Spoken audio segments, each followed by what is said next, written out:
Hello guys, आप लोगों का हमारे यूट्यूब चैनल पर स्वागत है। आज हम आपको बताने वाले हैं गुणनखंड के बारे में। इसे क्या बोलते हैं इंग्लिश में? फैक्टोराइजेशन। क्या बोलते हैं? फैक्टोराइजेशन। इसका पहले हम मतलब समझते हैं क्या होता है। इसमें लिखा गया है, हम पूर्व में पढ़ चुके हैं कि दो या अधिक राशियों के पारस्परिक गुणन से प्राप्त परिणाम को गुणनफल कहते हैं। गुणन की जाने वाली राशियों को गुणनफल के गुणनखंड या खंड कहते हैं। यहाँ पर देखो उदाहरण भी दिया गया है।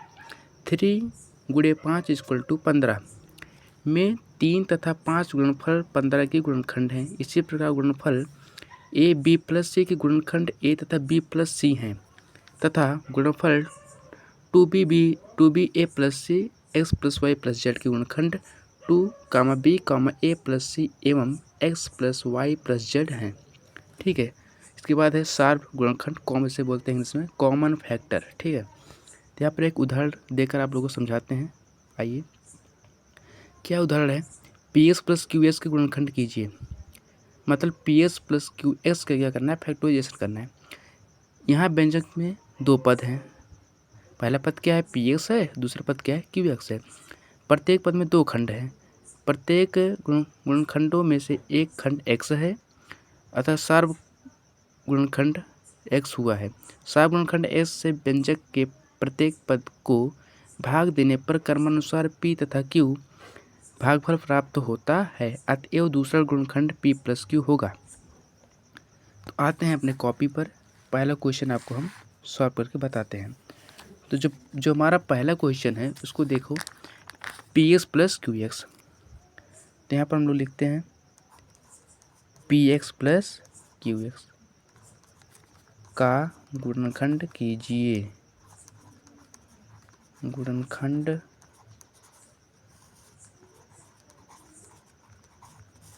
कीजिए। ठीक है। तो यहाँ से देखिए क्या है, P x plus Q x है ना। देखिए यहाँ पर पी एक्स हो गया प्लस में क्यू एक्स। सिंपल, एक्स आपको कॉमन दिख रहा है, उस कॉमन ले लो, पी प्लस क्यू। आंसर आपका आ गया। ठीक है। नेक्स्ट क्वेश्चन इतना समझ आ गया है तो और एग्जाम्पल देकर हम लोग समझाएंगे। दूसरा एग्जाम्पल क्या है? 3ac - 12bc गुणनखंड कीजिए। तो आते हैं नंबर 2 पर।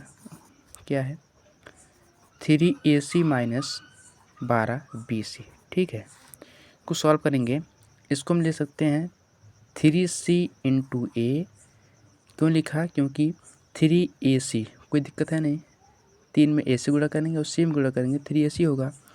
माइनस लगाते हैं 12bc को क्या लिख सकते हैं? 12bc। इसको हम लिख सकते हैं 3c × 4b लिख सकते हैं। 3 4 = 12, b × c। यहाँ पर देखो 3c कॉमन दिखा, 3c कॉमन लीजिए, क्या बचेगा? a - 4b। Answer 3c a - 4b यहाँ पर भी दिया गया है। देखिए 3c - a - 4b, ये आपका क्या हो गया? आंसर। चलिए और भी क्वेश्चन है। ऊपर देखिए उदाहरण नंबर 3 क्या है? a² b + c b² b + c + c² b + c। आप क्या करेंगे? b + c कॉमन ले लेंगे तो बचेगा क्या?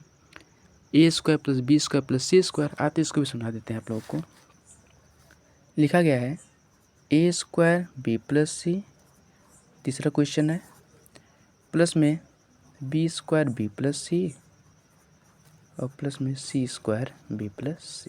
ये क्वेश्चन है। तो यहाँ से सीधा आप लोग क्या करेंगे? b + c से कॉमन लेंगे तो a² + b² + c² आपका आंसर हो जाएगा। चलो चौथा क्वेश्चन बता देते हैं आप लोगों को। क्या दिया गया है? 25a² bc - 30ab² c - 35abc² के गुणनखंड ज्ञात कीजिए। लिख लेते हैं पहले 25a² bc - 30ab² c - 35ab² c। ठीक है। ab² c नहीं है, abc² देखो यहाँ पर 35abc² है ना। ठीक है। तो आते हैं इसको कैसे सॉल्व करेंगे। देखो 25a² BC कर सकते हैं 5abc इंटू में 5a। सही है, क्यों लिखा? 25 a गुड़ a स्क्वायर हो जाएगा, b इंटू सी दिया है। 30 ab² सी कह सकते हैं 5abc इंटू 6b। 5 6 30 a दिया है, b गुड़े b² c minus 5abc into में 7c। ठीक है, तो यहाँ पर क्या करेंगे 5abc ले लेंगे कॉमन, बचेगा आपका 5a minus 6b minus 7c। आपका आंसर हो गया। आप लोगों को कहीं भी दिक्कत हो रही है फैक्टराइजेशन में, गुणनखंड के बारे में, तो हमसे आप पूछ सकते हो। मैं गुणनखंड के बारे में आपको लोगों को बताऊंगा। हमारा एक 2 चैनल है, आप लोग उसका ज्वाइन करिए और पढ़िए। देखो, पहला चैनल हमारा मैथ बाय अंशुमान X4K, दूसरा चैनल है अंशुमान 786। तो आप लोग इसको, ये दोनों चैनल को यूट्यूब पे सर्च करके सब्सक्राइब कीजिए और लाइक कमेंट शेयर के साथ। ठीक है, तो आप लोग इतना बता दिया, तो आप लोग क्या करना है, प्रश्नावली 2 का सी जो है पहला क्वेश्चन आपको कमेंट में बताना है। पहला क्वेश्चन क्या है हमारा, 4a माइनस 8b आपको कमेंट में बताना है। आप लोग मैथ अगर पढ़ना है तो मुझसे पढ़िए, अच्छे से बताऊंगा, आपके दिमाग में छप जाएगा। ठीक है, px प्लस qx का गुणनखंड हमने बताया सिंपल तरीके से, क्योंकि आप लोग देख रहे हो दोनों जो पद हैं उसमें x क्या है हमारा कॉमन है, तो p प्लस q बच गया। कितना ईजी है। ठीक है, एक बात और हमेशा ध्यान रखना गाइज, मैथ ऐसा सब्जेक्ट है, आप अगर मैथ लिए हो इंटर में, हाई स्कूल में, तो अच्छा है। मैथ जो होता है बहुत इम्पोर्टेंट होता है। सबसे अच्छा सब्जेक्ट कौन है? मैथ्स। मैथ्स बहुत प्रिय सब्जेक्ट है, मैथ पढ़ना चाहिए। मैथ से आप लोगों का नॉलेज हो जाता है हर चीज़ में, क्योंकि आप पेपर देने जाते हो, किसी भी तैयारी करते हो किसी भी का, तो मैथ्स इम्पोर्टेंट है। मैथ्स हर परीक्षा में क्या हो जाता है, पूछा जाता है। ठीक है, थैंक यू, आप लोगों का धन्यवाद।